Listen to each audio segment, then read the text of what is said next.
5월부터 해월까지의 배합에 대해 알아보겠습니다. 1. 5월. 5월은 하지를 대표하며 양의 기운이 극에 달해 음의 기운이 시작되는 시기입니다. 이때 오는 강한 에너지로 모든 것을 변화시키고 결실을 이루는 기운을 가집니다. 나무를 열매로 변화시키고 기술 발전을 일으키며 형태를 변화시키는 역할을 합니다. 이러한 에너지를 효과적으로 활용하기 위해서는 금과 수가 필요합니다. 금은 형태 변화를 위한 물건이고 수는 지혜와 지식의 역할을 합니다. 금과 수가 없으면 에너지가 낭비되고 쓸모없는 일에 사용될 위험이 있습니다. 따라서 금수의 조화를 통해 5의 에너지를 유용하게 활용해야 합니다. 5월에서 금은 에너지가 형태를 변화시켜 쓸모있는 자산으로 만드는 역할을 하며 수는 지혜와 지식을 더해 에너지를 효과적으로 사용할 수 있도록 돕습니다. 금수가 없으면 5월의 에너지는 낭비되기 쉽고 잘못 사용될 수 있습니다. 또한 금수 없이 가불목만 있다면 작은 가치를 큰 가치로 바꾸는 데 실패할 수 있습니다. 금과 수가 조화를 이룰 때 5월의 강한 에너지는 열매를 맺고 그 결실을 유지하고 발전시키는 데 중요한 역할을 합니다. 이를 통해 사람들은 자신의 잠재력을 실현하고 더 나은 성과를 만들어낼 수 있습니다. 2. 미월. 미월은 결실이 맺히기는 했지만 아직 완전하지 않은 상태를 의미합니다. 열매가 열렸지만 맛이 들지 않았고 형태는 완성되었으나 내용이 채워지지 않았습니다. 미월의 완성을 위해서는 금을 통해 결실을 유지하고 수를 통해 끈기와 유연성을 유지해야 합니다. 수가 부족하면 결실을 온전히 자기 것으로 만들지 못하고 도중에 실패할 수 있습니다. 미월에서 금은 열매를 유지하는 역할을 하며 수는 결실을 안정적으로 유지하고 발전시키는 데 필요한 유연성과 끈기를 제공합니다. 만약 수가 부족하면 열매를 유지하지 못하고 일부만 성공하거나 실패할 수 있습니다. 미월의 금수는 결실을 유지하고 물물 교환을 통해 최종 결실을 맺도록 돕습니다. 미월의 금과 수가 적절히 조화를 이루면 결실을 완성하고 그 가치를 극대화할 수 있으며 끈기와 지혜를 통해 장기적인 성공을 이끌어낼 수 있습니다. 이러한 조화는 개인의 성과뿐 아니라 사회적 성공에도 큰 영향을 미칩니다. 3. 신. 신월은 수확물을 주렁주렁 매단 모양을 상징하며 결실의 성숙과 풍년을 나타냅니다. 신월에서는 오곡백과가 무르익으며 이 결실이 높은 가치를 가지려면 화가 필요합니다. 화는 내실을 튼튼하게 하고 깊이를 더해 결실의 가치를 높여줍니다. 수는 결실을 오래 유지하고 널리 알리는 역할을 합니다.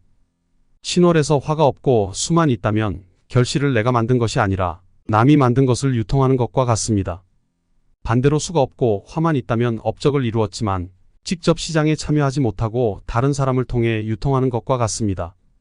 둘 다 있으면 스스로 유통할 수 있지만 반드시 이롭다고만은 할 수 없습니다. 화와 수의 균형은 개인의 성과를 어떻게 유지하고 확장할지를 결정합니다. 화는 강한 에너지를 제공하여 내적인 성장과 깊이를 더하고 수는 그 성과를 지속적으로 유지하고 사람들에게 알리는 역할을 합니다.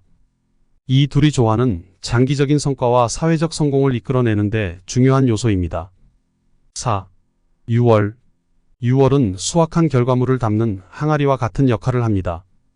이는 벼의 껍데기와 같으며 결실을 포장하고 보호하는 역할을 합니다. 많은 사람이 필요로 하는 물건을 만들기 위해서는 경금이 투관되어야 하고 이 물건을 가공하기 위해서는 화가 필요합니다. 6월의 금은 완성된 물건을 더욱 가치 있게 만들기 위해 가공하는 단계로 경금이 투관되면 가공의 필요성을 느끼고 화를 통해 그 가치를 높입니다. 수가 없으면 이러한 과정에서 다른 사람에게 필요한 인물로 인정받지 못할 수 있습니다. 6월에서 경금과 화, 수의 조화는 물건의 가치를 높이고 이를 필요한 사람에게 전달하는 데 중요한 역할을 합니다.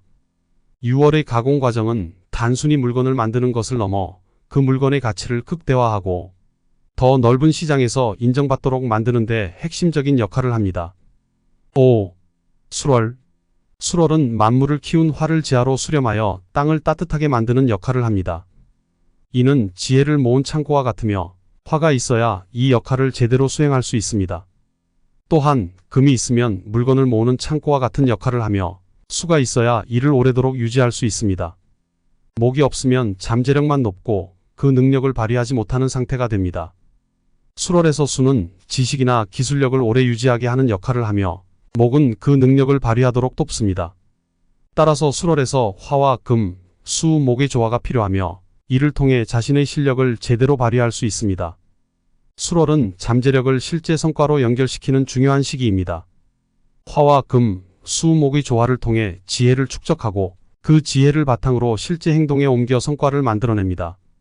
이 조화는 개인의 성장과 사회적 영향력을 극대화하는 데 필수적입니다. 6. 해. 해월은 농토에 물이 필요 없어 강과 하천으로 물이 빠져나가는 시기입니다.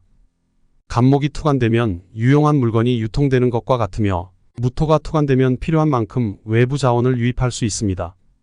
그러나 무토가 없으면 물이 넘쳐 홍수가 나는 것과 같습니다. 해월에는 간목과 무토의 역할이 중요합니다. 무토가 있으면 외부 자원을 유입하고 간목이 있으면 유용하게 물건을 방출하여 필요한 사람에게 전달할 수 있습니다. 무토와 간목이 없으면 외부 자원을 효과적으로 활용하지 못하고 낭비하게 됩니다. 해월은 자원의 흐름을 관리하는 중요한 시기로 외부 자원의 유입과 방출을 통해 자원을 효과적으로 활용하는 것이 필요합니다. 이를 통해 효율적인 자원 배분과 활용이 가능해지며 사회적 가치를 극대화할 수 있습니다. 정리. 5월부터 해월까지의 과정은 성장과 결실, 그리고 이를 유지하고 발전시키는 과정으로 이루어져 있습니다. 각각의 월에서 중요한 역할을 하는 금, 수, 화, 목의 조화를 통해 인생의 흐름을 이해하고 이를 바탕으로 조화로운 삶을 살아갈 수 있습니다. 각 단계에서의 배합과 균형은 인생의 여러 상황에서 더 나은 결정을 내리고 자신의 능력을 발휘하는 데 중요한 역할을 합니다. 이러한 조화는 개인의 성장을 돕고 사회적 성취를 이루는 데 중요한 밑바탕이 됩니다.